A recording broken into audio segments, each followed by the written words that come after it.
So for my book, I had William Boyd, and it was Any Human Heart.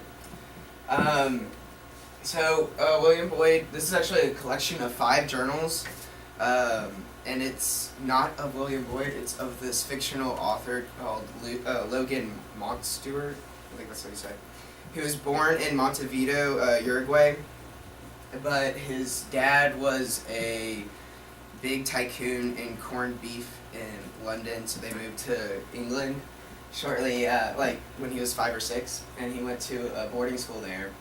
I named it the Yo-Yo Adventure because it goes through his entire life, like from boarding school till his death, and at the end he calls life a yo-yo instead of a roller coaster because it's not easy slopes, but it's short, jumpy ups and downs. So, of course, one of the main themes is life. So, Logan is basically a sex addict, too. So, he first falls in love with his cousin, but his cousin doesn't love him. And then he cheats on his best friend's soon-to-be wife. And that was his first affair. Because at the end of one of the semesters, they had these little challenges to keep the semester fun, and one of his best friend's challenge was to make a farmhand on the local farm fall in love with him, and so the farmhand then moves to Oxford to follow his best friend, and Logan's at Oxford too, studying at Jesus College, and he's reading history, and so while there, his best friend Peter can't talk to the farmhand, so Logan goes over and talks to her, and they basically have an affair doing that, and his best friend never finds out, and he's his best friend for the entire book, and he never finds out, and so it's kind of a guilt trip for him, a little bit, but then he has many affairs throughout. Even when he is married, he gets married 3 times. So he got around. But he's a writer, Logan is, and he wrote 3 successful books. The most successful one was The Girl Factory, which actually documents one of his affairs where he regularly went to a prostitute in France, and he would have 2-hour sessions, but most of those he would just sit and talk with her. And it was interesting because she was actually married to what you're believed to be a colonel. They call him the colonel, but Logan actually meets him and finds out he was actually never in the military. And so but you never find out the true story about them, because then when he starts documenting them and starts writing about them, they disappear. So, and when he goes to her apartment, it was actually under a different name, and so it was filled with mystery. He had a very boring life, actually. Even though he had a bunch of affairs, he takes everything so monotone. The way he describes stuff, it builds it up, but then when you find out the resolution of either a thought or an event, it's so not up to the expectations you were hoping for. He becomes a spy at one time, and you think that's cool, but what he does is he goes and sits and talks to the Duke and Duchess at dinner parties, and finds out really nothing.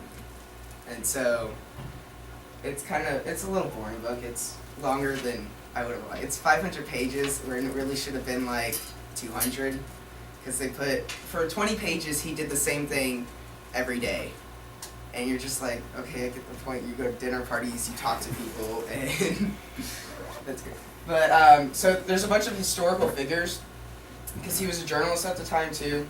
So he documented, where's the laser?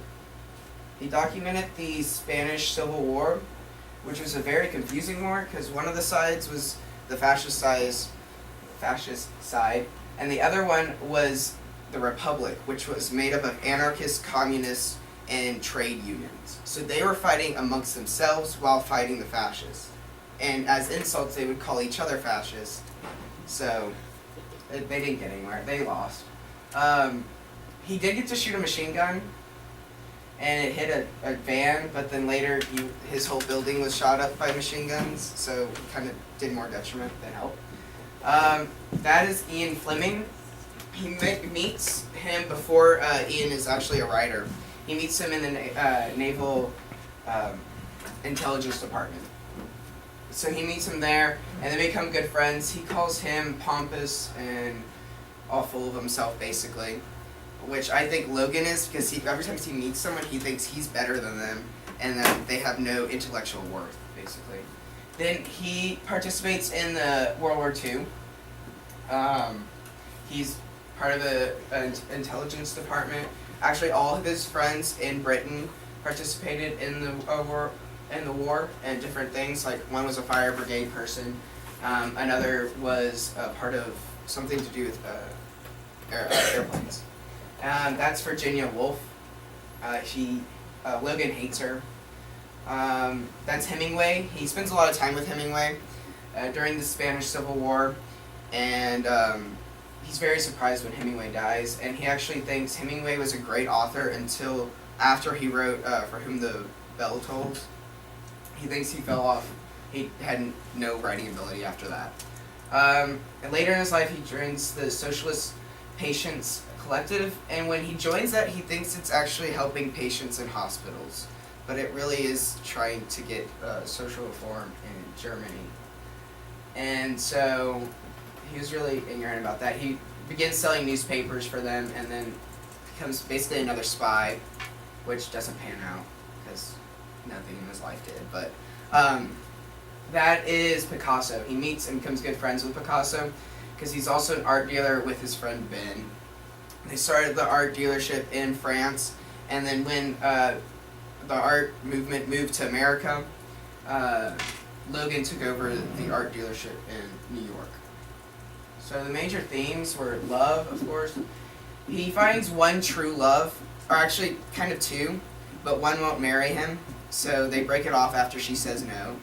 And then while he's married, after she says no, he goes and marries some person he met and thinks she's nice, but he marries her, and he's really bored because they go and live on a rural farm, and they have everything brought in. They have all these servants, and he just thinks it's really boring because he can't travel. They have a son together, and at first he forgets about his son. He thinks he has no worth because he's a baby. He can't think and speak. But then later in life they become good friends, especially when he moves to New York. His son then dies of an overdose, and Logan then takes his son's girlfriend and has an affair with her. Yeah.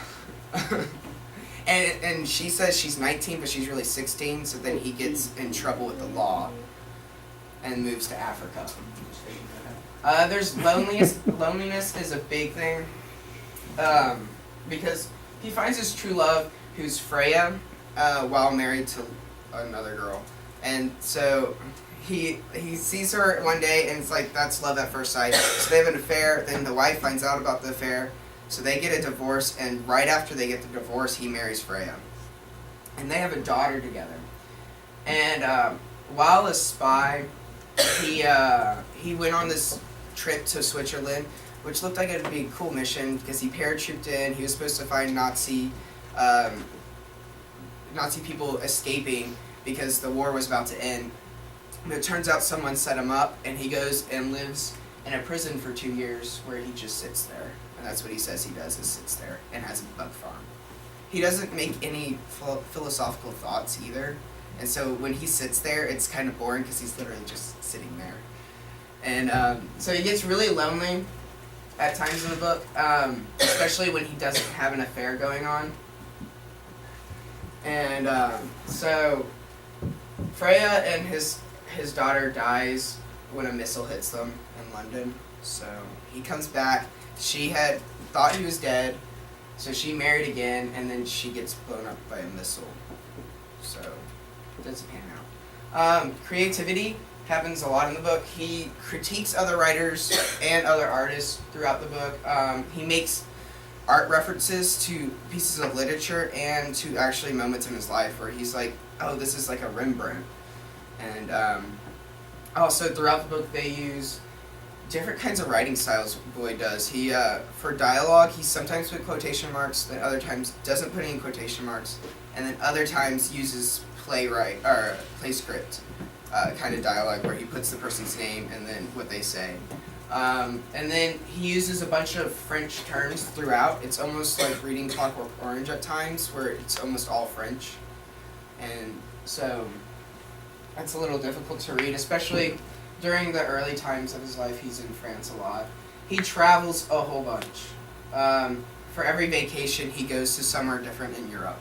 And he goes to Africa for a while. There's actually an African journal in there where he falls in love with Africa, but he ends up not being able to be paid in Africa, so he moves back to London.